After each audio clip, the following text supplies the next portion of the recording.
Hi friends, मैं हूं पूनम और स्वागत करती हूं आपका आपके अपने चैनल जेपीएससी स्पेशल में। आज हम लोग मध्यकालीन भारत के इस वीडियो में खिलजी वंश के बारे में जानेंगे। मैंने इस वीडियो को पीसीएस लेवल की एग्जाम्स को टारगेट करते हुए बनाया है, इसलिए थोड़ा सा डीप जाएगा। तो चलिए फिर वीडियो को शुरू करते हैं।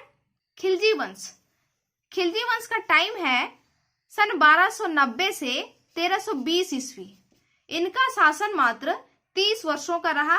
छोटा शासन था इनका। जलालुद्दीन खिलजी ने सन 1290 ईस्वी में खिलजी वंश की स्थापना की थी। खिलजी वंश का संस्थापक जलालुद्दीन खिलजी है और 1290 में इन्होंने इसकी स्थापना की। इन्होंने जो अपना राज्याभिषेक करवाया सन 1290 ईस्वी में केकुबाद द्वारा बनाए गए अपूर्ण किलोखीरी के महल में करवाया।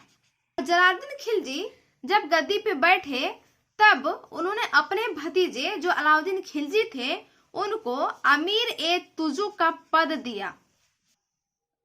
वे बचपन से ही अलाउद्दीन खिलजी को बहुत मानते थे, क्योंकि अलाउद्दीन खिलजी के बचपन में ही उनके माता पिता की मृत्यु हो गई थी और तब से लेकर उनके बड़े होने तक जलालुद्दीन खिलजी ने ही उनका पालन पोषण किया था। तो उस दृष्टि से उन्होंने अपने भतीजे अलाउद्दीन खिलजी को अमीर ए तुजुक का पद दिया।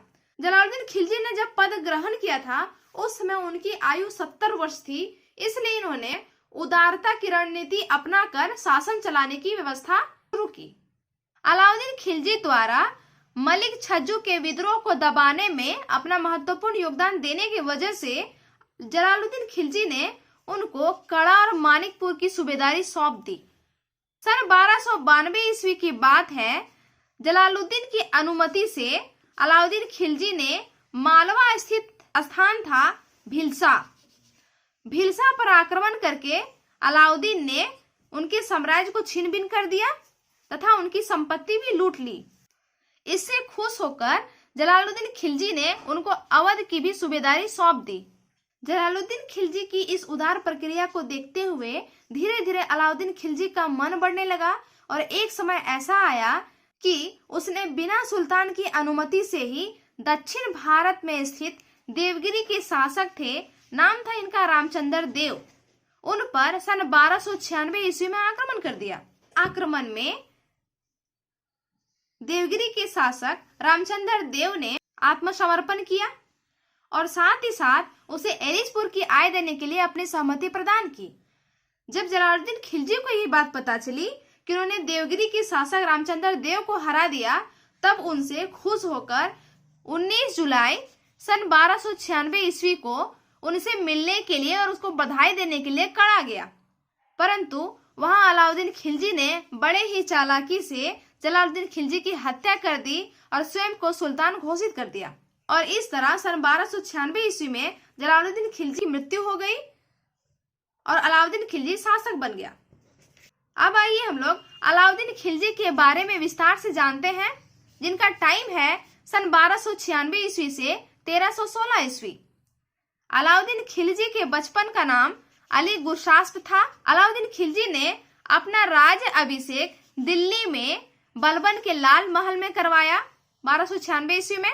अमीर खुसरो और इसामी ने इनको एक भाग्यवादी व्यक्ति कहा है। 1298 ईस्वी की बात है। गुजरात के एक शासक हुआ करते थे, नाम था इनका कर्ण। इन पर इन्होंने आक्रमण कर दिया और इनकी सारी संपत्ति लूटकर और उनकी पत्नी कमला देवी को दिल्ली ले आया और बाद में अलाउद्दीन खिलजी ने कमला देवी से विवाह भी कर लिया। अगला पॉइंट है, अलाउद्दीन खिलजी के समय में सबसे ज्यादा मंगोल विद्रोह हुए हैं। ये आपके एग्जाम पॉइंट ऑफ व्यू से बहुत इंपॉर्टेंट है और ये क्वेश्चन कई बार पूछा गया है कि सर्वाधिक मंगोल आक्रमण किस शासक के टाइम में हुए, तो आपका आंसर बनेगा अलाउद्दीन खिलजी। और अलाउद्दीन खिलजी का एक सेनापति हुआ करता था, नाम था इसका जफर खां। इनकी मृत्यु मंगोल आक्रमण को दबाने में हो गई। थोड़ा सा दक्षिण भारत में चलते हैं। दक्षिण भारत में पांडे राजाओं का शासन था और जब 1311 ईस्वी में मलिक कफूर ने पांडे राजाओं पर आक्रमण किया और पांडे राजा ऐसे थे जिन्होंने ना कभी अलाउद्दीन का आधिपत्य स्वीकार किया और ना ही अलाउद्दीन को कभी टैक्स दिया। अलाउद्दीन ने स्वयं को सिकंदर एसानी की उपाधि प्रदान की और ये अपने आप को दूसरा सिकंदर समझता था।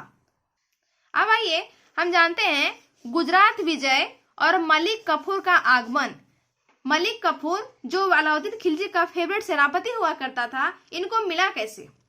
सन 1298 ईस्वी की बात है। नुसरत खान ने गुजरात विजय करने के बाद मलिक कफूर को 1000 दिनार में खरीदकर सुल्तान को भेंट प्रदान किया, इसलिए मलिक कफूर को 1000 दिनारी भी कहा जाता है। धीरे धीरे मलिक कफूर सुल्तान के बेहद करीब आता गया और एक समय ऐसा आया जब मलिक कफूर ने देवगिरी, वारंगल, द्वार समुद्र, मालाबार और मदुरै को जीतकर दिल्ली सल्तनत के अधीन कर दिया और इस तरह वो अलाउद्दीन खिलजी के बेहद करीब आ गया और उसका फेवरेट सेनापति बन गया और इसे 1000 दिनारी भी कहा जाता है, क्योंकि इसे 1000 दिनार में खरीद के नुसरत खान ने खिलजी को भेंट दिया। अब आइए अगले पॉइंट पे चलते हैं, चित्तौड़ विजय पर। 1303 ईस्वी में अलाउद्दीन खिलजी ने मेवाड़ की राजधानी चित्तौड़ पर आक्रमण किया और उस टाइम चित्तौड़ के राजा राणा रतन सिंह हुआ करते थे और इनकी पत्नी पद्मावती थी। अलाउद्दीन खिलजी ने पद्मावती की सुंदरता के बारे में सुन रखा था तथा इनको पाने की ललक में चित्तौड़ विजय करना चाहता था और 1303 ईस्वी में इसी उद्देश्य से उन्होंने चित्तौड़ पर आक्रमण किया। राणा रतन सिंह युद्ध करते हुए वीरगति को प्राप्त हुए। चित्तौड़ विजय और राणा रतन सिंह और पद्मावती और अलाउद्दीन खिलजी की कहानी पद्मावत में लिखी गई है, जिनकी रचना सन 1540 ईस्वी में मलिक मोहम्मद जायसी ने की थी। राणा रतन सिंह की वीरगति प्राप्त की खबर सुनकर रानी पद्मावती और उनके साथ 1000 महिलाओं ने जौहर अपना लिया और चित्तौड़ जीतने के बाद अलाउद्दीन खिलजी ने अपने पुत्र खिज्र खान के नाम पर चित्तौड़ का नाम बदलकर खिजराबाद रख दिया। चित्तौड़ विजय के अभियान में अमीर खुसरो ने भी हिस्सा लिया था। अब आइए जानते हैं अलाउद्दीन द्वारा जारी 4 अध्यादेश। कई बार एग्जाम में क्वेश्चन पूछा जा चुका है कि किस सुल्तान ने विद्रोहों को दबाने के लिए 4 अध्यादेश जारी किए थे, तो अलाउद्दीन खिलजी ने 4 अध्यादेश जारी किए थे। दिल्ली सल्तनत की जनता को ये बात अच्छे से पता थी कि उन्होंने किस तरह अपने ससुर जलालुद्दीन खिलजी की हत्या करके गद्दी अपनाई है, इसलिए वे अलाउद्दीन खिलजी के हमेशा विरोधी बने रहे और वे विद्रोह तथा षड्यंत्र के माध्यम से अलाउद्दीन खिलजी को गद्दी से हटाना चाहते थे। ये बात अलाउद्दीन खिलजी को पता चल गई और उनके विद्रोह को दबाने के लिए और दोबारा विद्रोह ना पनपे, इसीलिए अलाउद्दीन खिलजी ने 4 अध्यादेश जारी किए। आइए जानते हैं कौन कौन है। पहला है, उन्हें उपहार, पेंशन और दान में प्राप्त भूमि वापस ले ली। अनेक विद्वानों, सरदारों और अमीर वर्ग के लोगों को जो भूमि उपहार में, पेंशन में और दान स्वरूप दी गई थी, इन सारी भूमि को अलाउद्दीन खिलजी ने वापस ले ली और इनको खालसा भूमि में बदल दिया। खालसा भूमि कहते हैं सरकारी भूमि को, और सभी व्यक्तियों से ज्यादा टैक्स वसूली की गई। इनके समय में टैक्स वसूली 50% होती थी और साथ ही अलाउद्दीन खिलजी ने 2 नए टैक्स और लगा दिए। एक था घरी कर, दूसरा था चराई कर। दूसरा है गुप्तचर विभाग का गठन। अलाउद्दीन खिलजी ने अपने गुप्तचरों को पूरे मार्केट में फैला दिया ताकि अगर इनके विरुद्ध कोई षड्यंत्र रचे तो इन गुप्तचरों को पहले से पता चल जाए और इनके षड्यंत्र को विफल करने में आसानी हो। तीसरा है शराब, भांग और जुआ खेलने पर रोक लगा दी ताकि वे शराब पीने, भांग खाने और जुआ खेलने के क्रम में एक साथ इकट्ठे ना हो और उनके खिलाफ कोई विद्रोह करने का षड्यंत्र न रचे, इसलिए इन्होंने इन पर भी रोक लगा दी। चौथा है सरदारों और अमीरों की दावतों और विवाह संबंधों पर रोक लगा दी ताकि सरदार और अमीर एक दूसरे के यहाँ कार्यक्रमों में, विवाहों में जा न सके और उनके खिलाफ कोई विद्रोह षड्यंत्र रच न सके। इस तरह अलाउद्दीन ने 4 अध्यादेश जारी करके विद्रोहों को दबाने में अपनी महत्वपूर्ण भूमिका निभाई। अब आइए आते हैं देवगिरी पर आक्रमण। जैसा कि हम लोगों ने पहले ही पढ़ा, सन 1296 ईस्वी में अलाउद्दीन खिलजी ने रामचंद्र देव पर आक्रमण किया, जो देवगिरी का शासक था, और उसे एलिजपुर की आय देने पर बाध्य किया गया। सन 1305 से 6 ईस्वी में उन्होंने कर देना छोड़ दिया।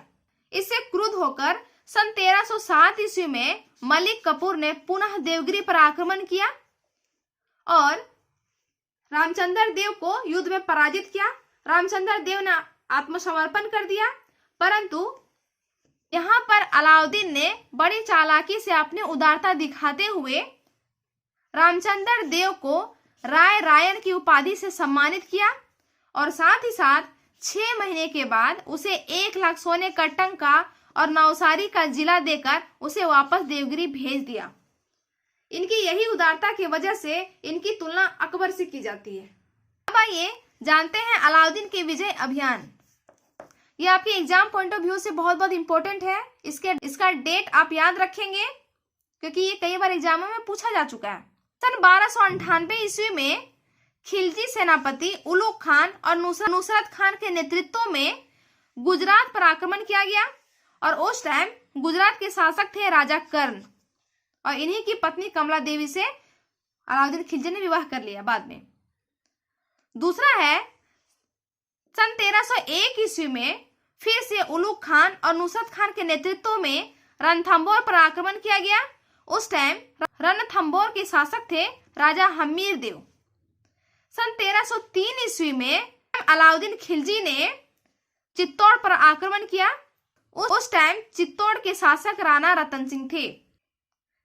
सन 1309 ईस्वी में मलिक कफूर के नेतृत्व में वारंगल पर आक्रमण किया गया। उस टाइम वारंगल के शासक थे प्रताप रुद्रदेव और इसी वारंगल के युद्ध में प्रताप रुद्रदेव ने मलिक कफूर को कोहिनूर का हीरा दिया था। अब आइए जानते हैं अलाउद्दीन के सुधार। अलाउद्दीन ने बाजार और मूल्य नियंत्रण प्रणाली स्थापित की ताकि बाजार में भ्रष्टाचार और बेईमानी जैसी कोई चीज ना रहे।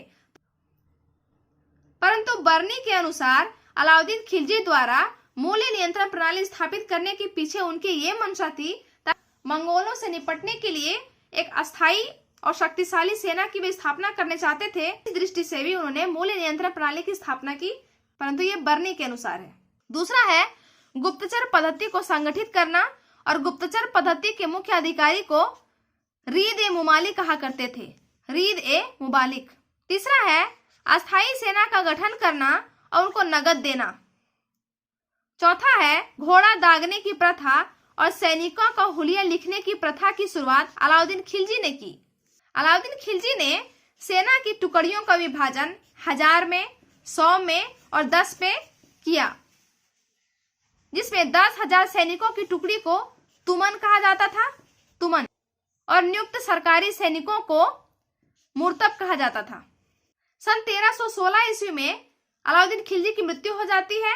इनके बाद मुबारक खिलजी गद्दी पे बैठते हैं, जिनका टाइम है 1316 से 1320, मात्र 4 साल। और ये ऐसा शासक था जो स्वयं को खलीफा घोषित किया था। उसके बाद आते हैं खुसरो शाह। कुछ ही महीनों का इनका शासन था।